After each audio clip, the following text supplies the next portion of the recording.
Welcome back, everyone, to another episode of the Agents to Owners podcast. Today, I am excited to welcome business owner that is early in her journey from Kansas City, Kansas, founder of Connection Insurance Agency, Miss Elis Umana. Welcome to the show, Elis. Hi, thank you for having me on. I am excited for you to be here, as we were just kind of chatting offline before we met at a couple innovation a couple years ago in Nashville. I really enjoyed your vision for your new agency and where you're going. You just had some great ideas, so I knew that you would be a great guest on the show. Thank So, you. why don't you just tell us a little bit about your background and how you got started in the insurance space? Yeah, so I got into the insurance space really early on. Like I was in high school, I was a junior, and my dad had he owned an agency that he started in 2013 with a business partner, but he actually doesn't. He wasn't a producer or anything. Like he had his license, but he didn't sell insurance. Okay. He just owned it, so he didn't really quite know like how to sell policies or anything like that. So Yeah. I kind of just got thrown into it. I was a part-time CSR. I was just taking payments, things like that. They had like a non-standard agency storefront, a lot of non-standard monoline auto type of business. And so that's kind of how I got started. Then as soon as I graduated high school, I went straight into it full time. Like I got my license right away and I just got the ball rolling and started selling policies from there. But it was a journey, am I gonna lie? Because I had to Yeah. like figure out everything kind of on my own. Like how does the pre-licensing course helps, but it doesn't really set you up for like how it actually is gonna be. Like you Yeah. have to study the underwriting manuals. And so that's kind of how I started off was doing that. And I kind of I fell in love with the industry. I loved helping people and like really discussing coverages and trying to save people money at the same time. And so that's how I got started in the industry. And that was like, it's from age 16, basically, I've been in insurance. So So really, you, yeah, so you worked at that agency for a few years, yes. and Probably then what? 5 years. yeah, five Okay. to six, I think. So what led to you starting your own agency then? It was really just a combination of factors, but more than anything, it was just I really fell in love with like creating systems and processes. And I think when you come into an agency that's already established, that already has their own ways of doing things, it's kind of harder to implement something new Yep. or kind of try and innovate. So I really just wanted that flexibility of being able to create those things and create a different type of culture. And so the agency where I worked, they didn't separate their producers and CSRs. So Mm. that was like one thing that I was like, oh, like I felt like you couldn't really do everything, like the servicing and the selling, and Yep. do them efficiently at the same time. So that was like one of those main things that I was like, I really need to just branch out. I know already the logistics. I learned a lot in the 6 years I was doing things. Yeah. So I was on the same boat. I didn't know what an aggregator was. I didn't know what non-admitted versus admitted was. Like I had to learn all of that on my Yeah. own and just kind of stumble along. And I felt like I just had like a good foundation of just being able to kind of start my own agency where I could just be able to build all those things on my own. Yeah. So talk me through that process a little bit of you, at some point you start to come up with this idea of, what, maybe I should do my own thing. Um, what was that like going from that idea to actually starting it? And then you hit on that a little bit when you did get to that point, where you decided that you were going to start your own agency.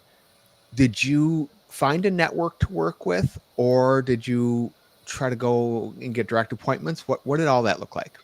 So the first year I was virtual and I was just figuring out a lot of things. I was like, what is an aggregator? Because I didn't even know Yeah. like what all that meant. And so what I did was I joined a couple Facebook groups, which funny enough, that's how you and I ended up meeting because Yeah. I joined the IAOA. And I kind of just started looking through all the chats that were already in there, lots of good information in there. And I ended up landing on the AC, the Agency Collective, Okay. just because I had heard of, different contract clauses that can be within your aggregator contract, like buyout clauses, exit clauses, right of first refusal, all that stuff. Like I didn't know what any of that stuff meant. I Right. had to really dig deep and see which is the best, most beneficial partnership for me. And Yeah. that's when I landed on the agency collective because they're just so transparent and um, there was no like hidden catch to it. I felt the Yeah. member fee was very reasonable and it opened up a lot of market access for me. So I'm really glad I went with them. But Yeah. that's basically who I joined, and that's how I was able to start getting appointments little by little. Okay. Yeah. Um, what was your feeling like to go out on your own? Nerve wracking, Oh, obviously exciting. absolutely. Like it was definitely nerve wracking at first because it's like you start off with zero clients. Like for me, it Yeah. was a scratch agency, had absolutely no clients, and it was just a little bit nerve wracking in the sense of like, well, why would someone want to do business with me if we're so brand new? But you basically just have to sell yourself in the agency and the service you provide. And once people start liking how you do business, they'll just start referring their friends, and you slowly and surely start building that book of business. So, I think it's so great. I always refer back to something I heard Avery Moore in the industry say once that if you're not part of your own plan, you're part of somebody else's plan. yes, very Which true. is that's exactly what you were. Yeah. Working in the other agency, you were part of someone else's plan, and you went and made your own plan, and at a very early time. So, I mean, I'm I'm envious of you to get started at that, at that early age, because most of us say, I remember when I got into this business, one of my only regrets was I wish I would have started sooner.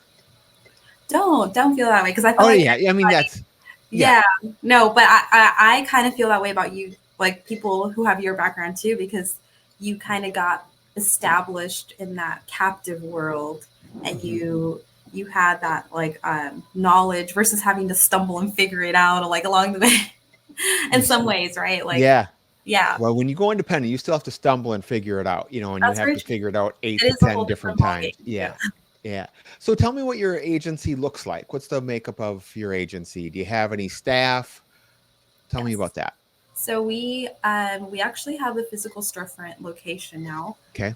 and I drew a lot of inspiration from like your big franchise agencies like Freeway and stuff like that. Like they have millions of dollars in their marketing budget to how to appeal people and how to look very very clean and modern. And I pulled inspiration from those type of agencies, but I didn't want to necessarily have that franchise model of like you come in and you're not really getting, not that's not always the case. I don't want to generalize, but Yeah. usually, when you have those types of places, it's just like quick and speedy and you're not really getting like thorough, in-depth risk management. So I kind of wanted to build something a little bit with a combination of both where you were going to get some type of a retail experience almost while still getting uh, you know, good good service and good uh, consultation and Yeah. risk management consultation. So the way that we're set up right now is that we have that retail location, but we're also virtual too. So we're trying to not just get the people that walk in, but we're also trying to appeal to maybe people in other states and work virtually. We're trying to be very tech forward with our Yeah. client base. We want to attract all types of clientele. Yeah. And we're not a niche agency by any means. We like to Yeah. write all type of business. And as long as we are knowledgeable in that space, we are open to writing all types of industries. Yeah. So Are you licensed? How many states are you licensed in? so right now I'm licensed in 4, but I Okay. want to expand that. That's actually one of my goals for 2024 is like I want to grow it a little more and just reach out to maybe some other neighboring states like Colorado, Texas. I know a lot of agencies are virtual and they have a lot of success with it. Yep. So I kind of want to go in that direction too because I feel like that's the direction the insurance space is heading in anyway. A lot of people want that convenience and um, that it's almost like insurance is being commoditized a little bit. That's kind of the direction I see things are heading in. Yeah. Which I mean, I feel like that's been the case for a long, long time, and I think that's where, we start to differentiate ourselves a little bit is by coming back to selling on value and educating. And the price is always going to be important. Let's not kid ourselves. Right. But you mentioned it earlier of a consultative approach, and just that little bit that, even when someone's not asking for it, it goes a long way with people.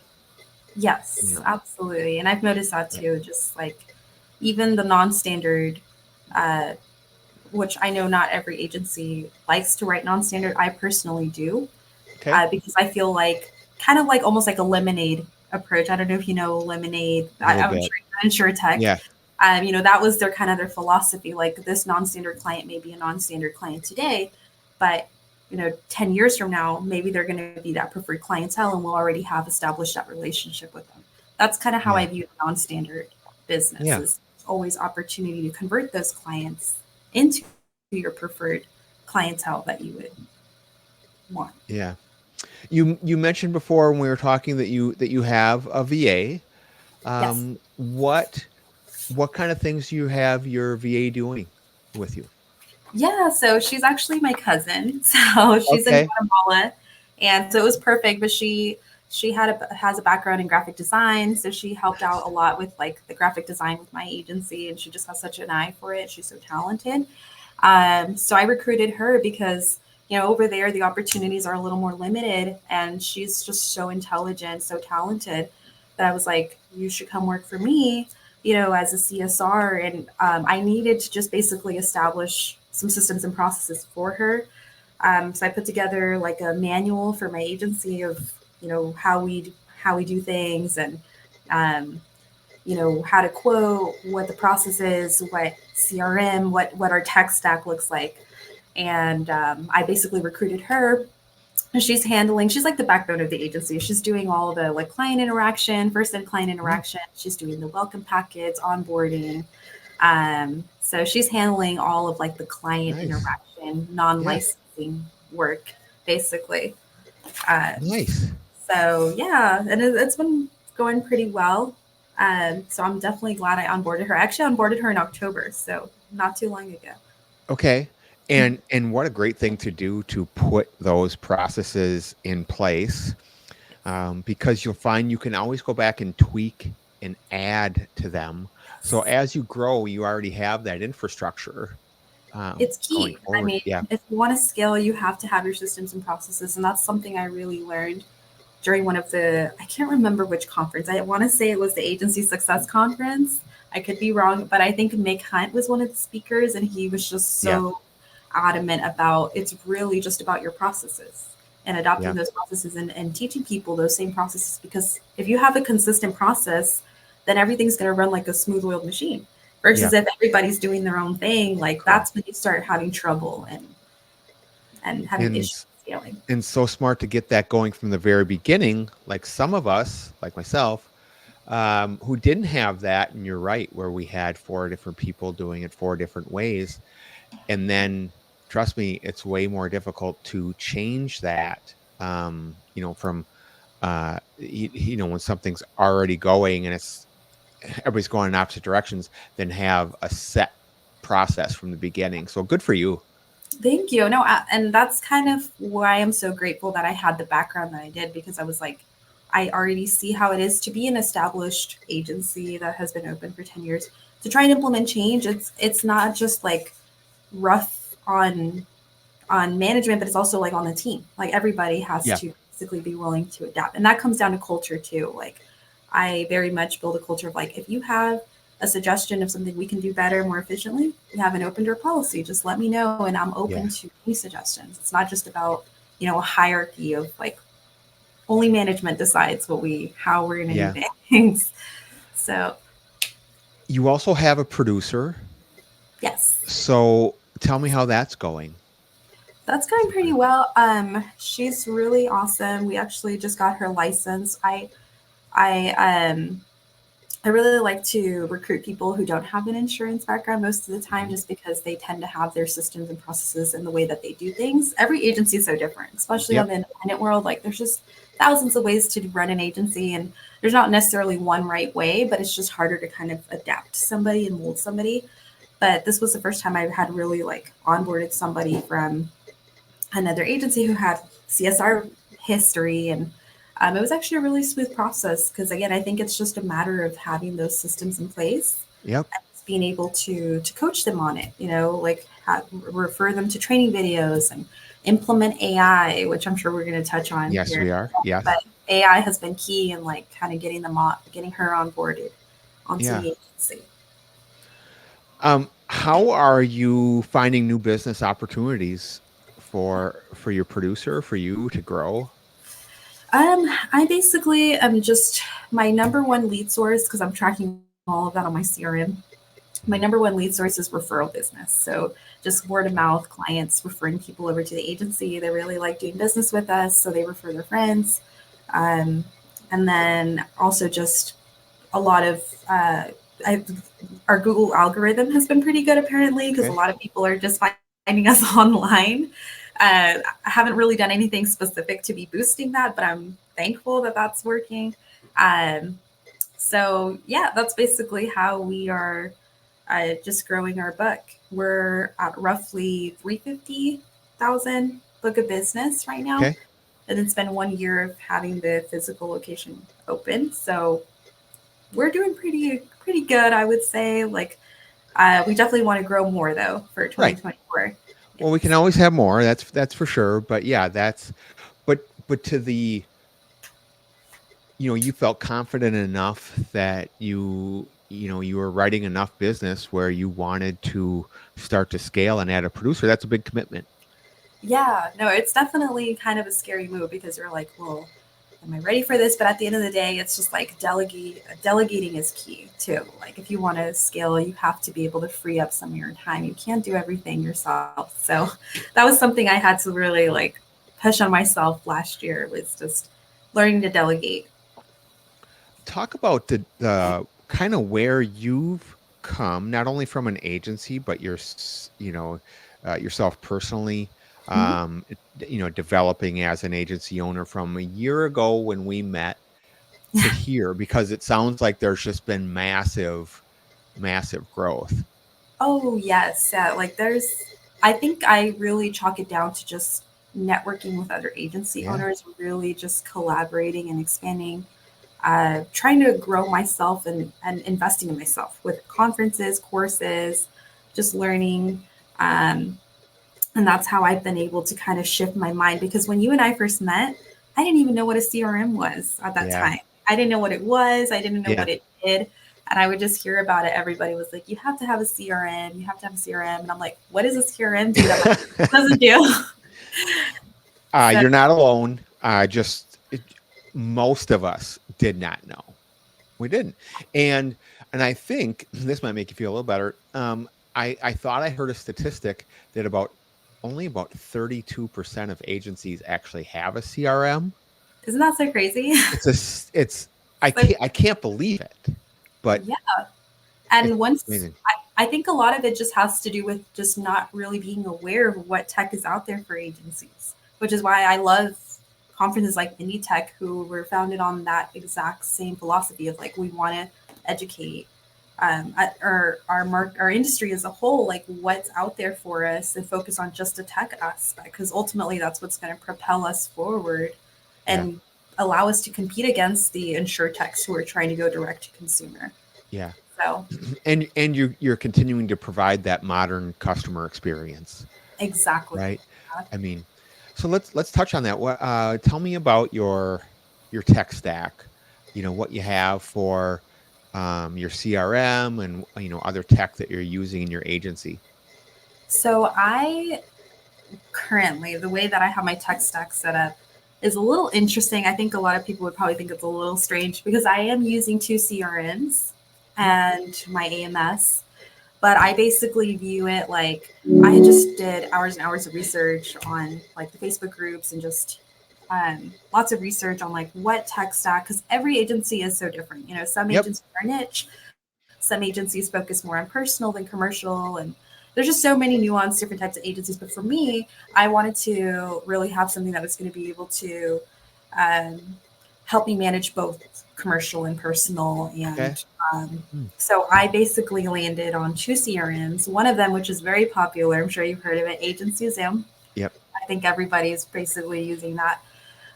Agency Zoom. And then I'm also using Insured Nine, which has some Okay. AI stuff built into it. It's really robust. It's been Yep. able to cut some of my tech stack down, which is key. Like the less tech stack, the more simplified your tech stack, the better, actually, as long as it's able to do all the functions that you need it to do.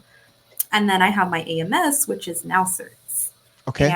And for me, what was key too was just picking an AMS provider that was going to give me that freedom to own my own data, to not have me Yeah. have to buy back my data from them. And that was something I wasn't even aware of. Like before I had opened my agency, that was one of those things that I had to learn along the way. I didn't know that, you know, the AMSs could own your data. Like that's so crazy. That's your client data, Yeah. and they're going to keep it hostage, like, and force Yeah. you to pay a huge fee to buy it back or transfer it.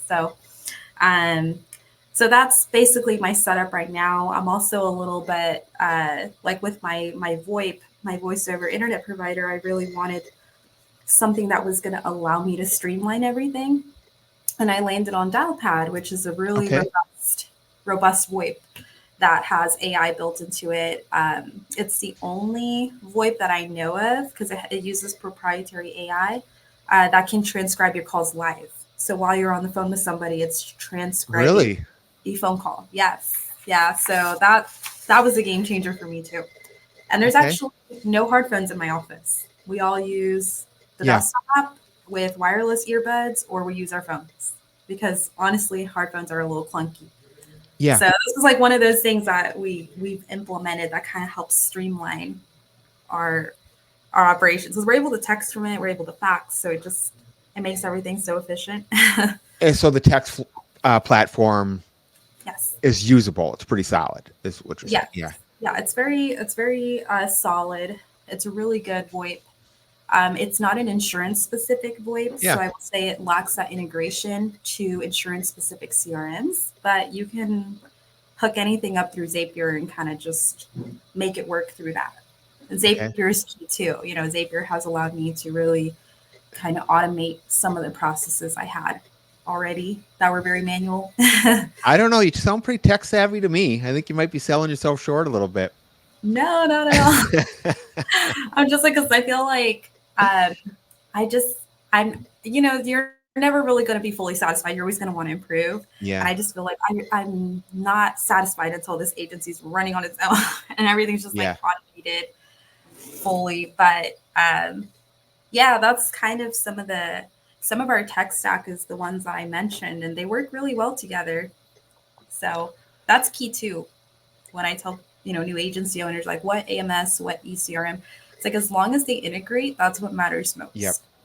Yeah. Yeah. The more they can talk to each other, the better. What else? Anything else you're Yeah. using on the tech stack? So I'm definitely using AI. I'm using ChatGPT, Superhuman, which is an email management platform. I'm using starting to use Bard AI, which is like the AI platform that Google owns. Yep. I haven't used that at all. How do you like that? I'm honestly a beginner to it still. Okay. I'm trying to find ways, like, what does this do that ChatGPT can't? But as far as ChatGPT goes, now that they've released that custom GPT feature, there's just endless things you can do with it. It's crazy. Yeah, it's Crazy. insane. You can make it reconcile commissions. You can make it reconcile sweep reports across with your bank statements. You can you can upload underwriting manuals to it. Yep. And just kind of have your team use that as the go-to. Because, there's always that one person in the office. And that was kind of like me in my previous agency, like, oh, hey, Elise, where do I place, this roof that's, 15 years old? Like, or what carrier would take this? There's that one person, but you can not replace that person, but just take that knowledge and plug it into the custom GPT. So now everybody has instant access to that knowledge and train that AI on it. So then do you have I haven't done that. I've heard of a number of agents that have done that with their basically their underwriting manual, which is so key for now because it changes so much. Do you have like a centralized location where you house this information, or do you just have your team access your, if that's a folder or whatever on ChatGPT? Yeah, so like full disclosure, I don't want to take credit for that idea because I did Yeah, learn that off of the Agent AI course, off of CJ Hudson Pillard. I think he's the one who kind of like really uh, got that idea out there, I think. But basically, I just had those underwriting manuals in a folder anyway, like just to reference if I ever wanted to read through, like, oh, what carriers take what. And all those carriers have those usually on their website. So I yeah, just downloaded them. And I think there's a 25 document maximum limit, if I'm not mistaken, on the custom GPT. But you can upload those, and that's where it's going to reference the knowledge. It's going to pull it from those documents that you upload. So that's what was so groundbreaking about that feature, because the regular ChatGPT was very broad, very general, and it yeah. didn't know any specific information. Now you can train it on specific documents and actually have it reference those documents when you ask those prompts on there. So I'm totally going to put you on the spot for a second. uh, if you don't have an answer to this, that's okay. How with your, which I think is fantastic, you're in this, and I do, maybe offline, I do want to find out some more information about your. I want you to tell me about the Agent AI course and what you've learned, kind of what that's been like so far. of course, it's been pretty good. I will say I'm not done with it yet. I'm about, I think, 60% done. I just really need to sit down. That's just one of my goals for 2024. Like, I want to know everything ins and outs about AI because I think every business needs it, regardless of the type of business. But how we can implement it into specifically the insurance agency model business is what I have just really been trying to refine myself on. The course itself is really good. I think, especially if you're a beginner and you don't really know anything about AI, it's going to be very, very helpful. For me, I had already a little bit of foundation on Yeah, AI, and I had been playing around with ChatGPT. I'm the kind of person I like to self learn. Like, I will just, with yeah, my tech stack, I self learn it. But I know not everybody prefers to learn that way. So I think that it's really good at breaking down the foundations in the first half of it. And then the second half is where it's going to really dive deep into like the specific um, usages that you can use in your agency. so is this like a weekly course, or is this like a self-learning course that you've purchased? So it's a course that I believe it's, I think under the agency, what is it called? The agency council or something. I want to say it's like part of Insurance Soup. I'm not really sure. The Okay, Facebook group. yeah, But it's basically a course. You get access to the online course, and it has modules in it, and okay, that's online. And those were already pre-recorded. So with how fast AI is advancing, you also can get access to their private Facebook group, okay. and that's where they kind of start updating you on like the new stuff, like the custom GPTs or the AI voice feature that was rolled out, I think, in September too. That's another like amazing thing that was released by OpenAI. Yeah, which is Yeah. amazing to have a resource like that, because I was looking at it the other night, and I think there's like 750, Yes. custom GPTs or something like that. Wow. And so, I mean, you can really go down a rabbit hole with these things, and Yes. it's unbelievable. So to have somebody that's, tested or found out, and they post it, and you Yeah. referenced it earlier, how much you've learned just from, and I've done the same thing of going through, previous posts and threads, Yeah. and I learned a ton that way. Oh, So yeah. to speed up your knowledge going through AI, that's fantastic. Here's how I was going to put you on the spot was, how do you think using some of these tools can improve what we do on a daily basis? Oh, there's many ways. Like Yeah, it really depends on. I think it's a combination of AI and automation, because yeah, automation is going to be like done through your CRM. I think the client touch points are going to be more efficient when you automate those on your CRM. But as far as the AI goes, they can write emails for you, Yeah. and reconcile commission statements for you. It can transcribe your phone calls, which is what Dialpad does, and it'll pick up on negative sentiment. So, as a manager or agency principal, you can't. A lot of WAPes will record your phone calls, but nobody's actually sitting down to listen to every single phone Yeah. call. So AI is going to make that process more efficient by transcribing and then just picking up on sentiment, because AI is really good at doing that. Positive, negative sentiment, interesting question sentiment. And it's just going to highlight those things for you so that you can take a closer look and be able to kind of, uh, you know, be able to manage that better without you having to do that all manually. So Yeah.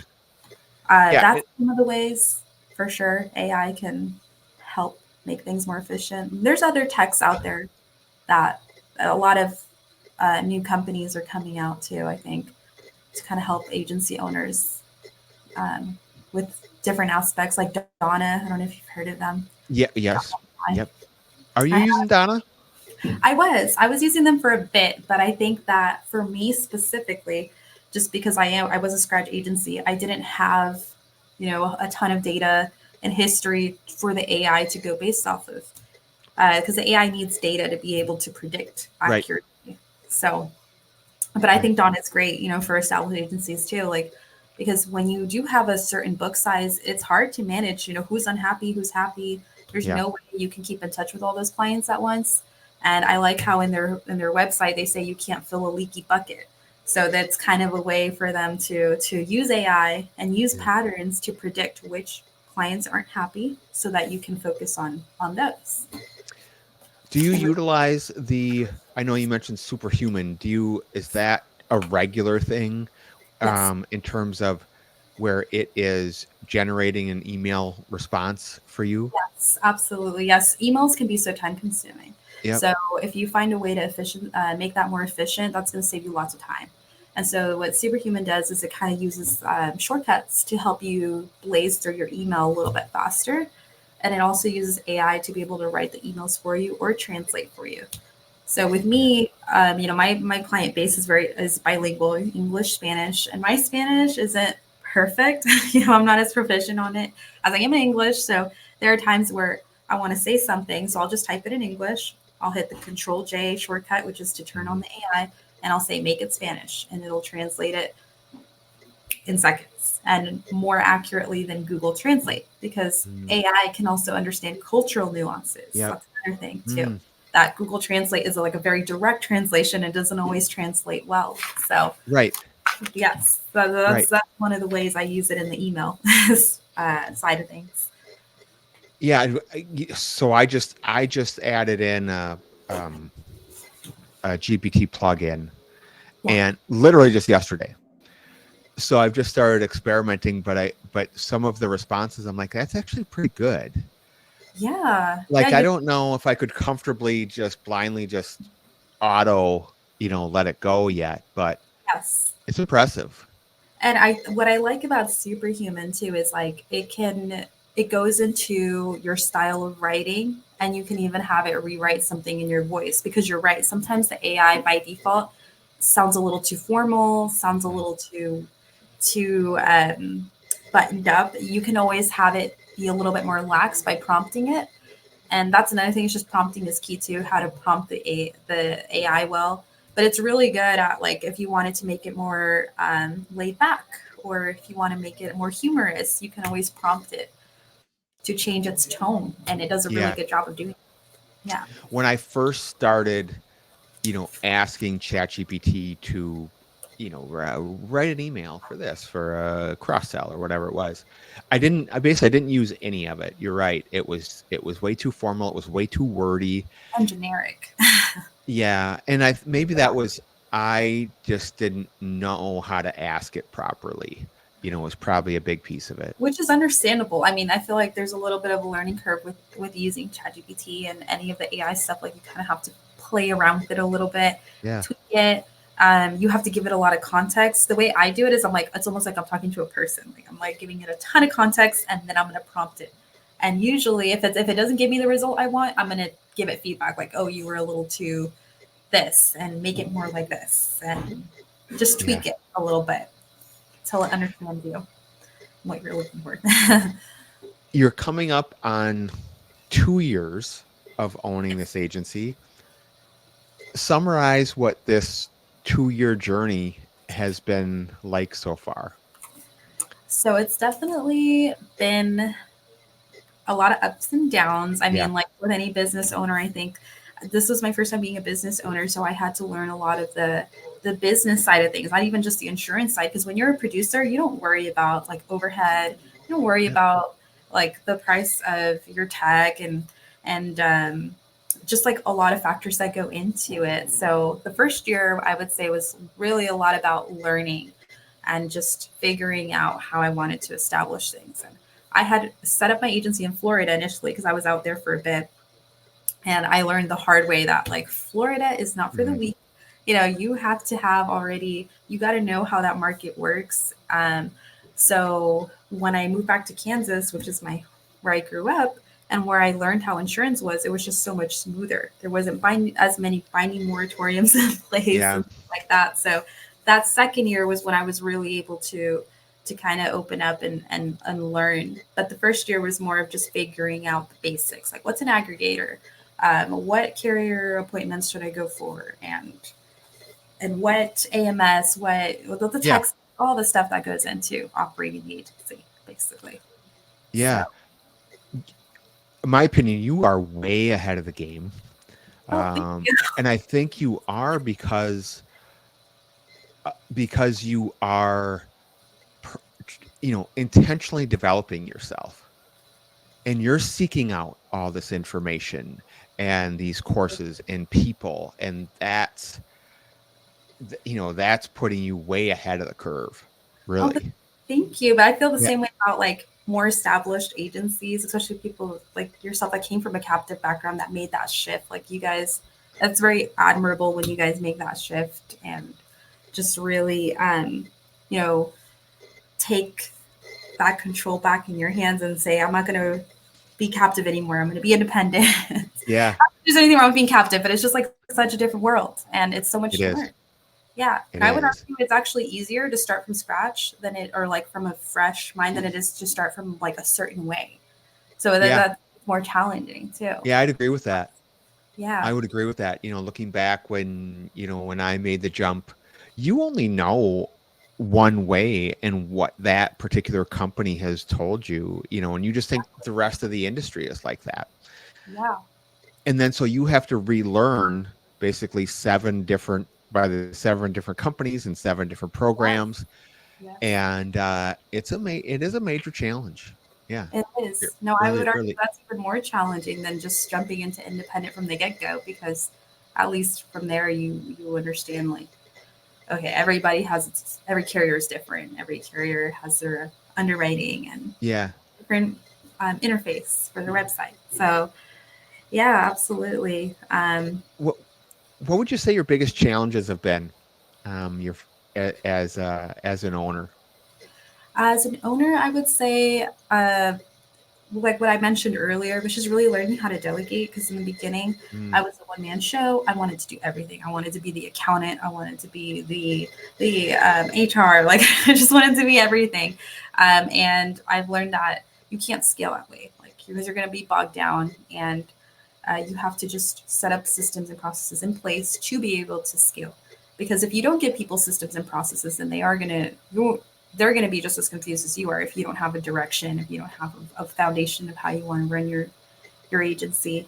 Um, so that was like my biggest challenge, was just learning how to delegate because I barely started hiring like towards the end of 2023, and I opened in like February. So that was like a whole 8 months where I was just doing everything myself, the servicing, and that's just so crazy to me looking back. I'm like, I wish I would have hired earlier. Like mm. I needed to. So I mean, a lot of us go years, because I mean, and you referenced earlier that every one of our agencies are different, and yes. and all of our situations are quite different. A friend of mine said, if you've seen one independent agency, you've seen one independent agency. And it's so true.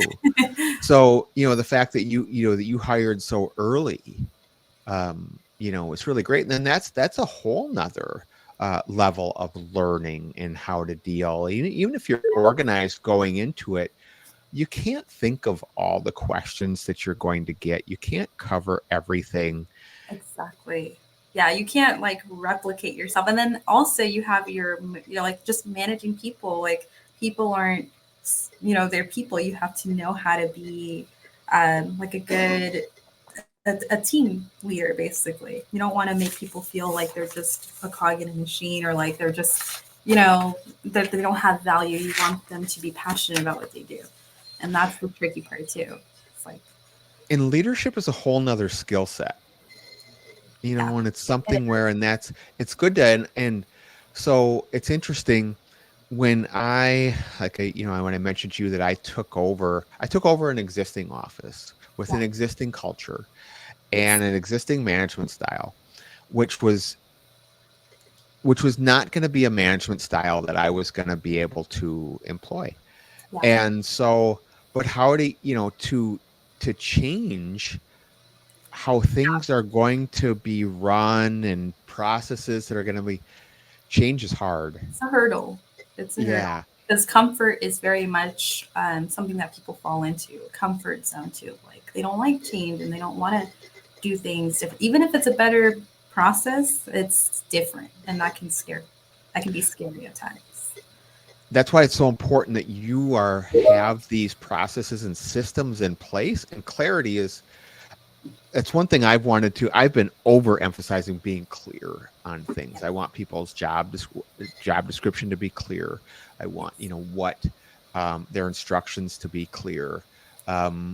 It's just better and comfortable for everybody of what the expectations are. Like I just learned what KPIs were last year at one of the companies. So, wow, like there's metrics you can use to actually like have your team members feel like they're accountable and at the same time feel like accomplished, in a way that's measurable. I didn't know any of that stuff up until like Why recently. would you? You're Yeah, saying all these things like, oh, I didn't even know this. You would never know it. I mean, you're not exactly. and when you came from an agency where that just didn't exist. It didn't exist. It was completely non-existent. Right. So yes, Um, how would you like to see both yourself improve in 2024, and what would you like to see the agency improve on in 2024? I would like to see the agency scale, and I would like to add more team members to the agency. And I also just want to get all of our automation really scaled down because I feel like I do get caught up in the perfection. Like, no, I want it to be perfect automation. And then I end up not having any automation in place for certain pipelines. I have some pipelines set up and things like that, but I just need to stop trying to make it so perfect, I think, Yeah. and Yep. actually start more implementation. Implementation is what matters at the end of the day. You can have all the knowledge, but if you're not implementing it, it's not going to be of any value. So that's kind of my goal is just to implement more things and to scale and to grow the team a little more. How many do you have an idea? How you want to add one more person, two more people? What are you thinking? At least 1 to 2 more people this year, Ooh. producers. So that's where I'm at with it right now. I think our VA is good for now too. I think once we hit a certain book size, I'm going to have to add another VA. But on the VA side, I'm actually pretty happy about because since it is my cousin, I do have that like direct, relationship with her. It's not Yeah. like necessarily hiring like a stranger or anything like that. Not that there's anything wrong with that either, Yeah. but and I would be willing to go down that route too with a VA company. But I feel like I got so lucky with her because she's just so talented and she's really good. So I'm very very happy with having made that decision because What positions are you looking to hire for? um, CSR. probably another producer. Okay. Yeah, another producer is what I'm looking for. And again, I do tend to go for people who don't have that insurance background just because they're a little more Yeah. malleable with setting that up in a new system. It's that probably different from a traditional agency. So Yeah. yeah. Yeah. Have you ever heard of Ideal Traits? Ideal traits. Oh, I think I've seen them before. Are there as a vendor on some of the conferences, Yeah. but I So haven't really looked into them. yeah, um, I've had amazing luck with them. It's an online hiring platform specific to insurance, both from the service side and the and the production side. They actually have something on there. It's really cool. I don't want to butcher it, but it's like a production. It tells you basically how much this person needs to produce to pay for their salary. It's really a neat That's awesome. calculator they have on there. Yeah. Um, but yeah, what it does is it puts ads out to all the job sites, Yes. and puts them in a nice, neat dashboard for Mhm. you, and it puts them through a personal assessment, gives them a problem-solving quiz, and then a written um, customer service survey, basically. That's awesome. So you gather a lot of information before you even, get back to somebody. It's I really, love really slick. Yeah, I've been that's super happy with it. that's amazing. Is that what you've been using to Yeah. onboard some people onto your agency? Yeah. And as we were talking, so I basically went through the process 3 times in the last 12 months. And it's been nice to have a selection of really solid people. Yeah, So and that's yeah, rare, hard to find it nowadays. is. So Yeah. having So I'd recommend it. Um, I want to thank you for your time today. That's been great. I that. am super impressed with what you're doing in these early stages. Like I said, I think you just seem to have a really, really good business sense. Well, thank you. And there's going to be bumps in the road, right? I mean, it's going to be messy. There's just no other growth is messy, but It you're is. doing so many things well in your development. It's really, really impressive. So I wish you nothing but the best. Same here. I'm rooting for you too, and rooting for all of us independent agents. Thank you. I'm glad we were able to connect. Yeah, I knew it would go well. I knew you'd be a great guest. Everyone else, thank you for listening to another episode of the Agents to Owners podcast. We'll see you next week.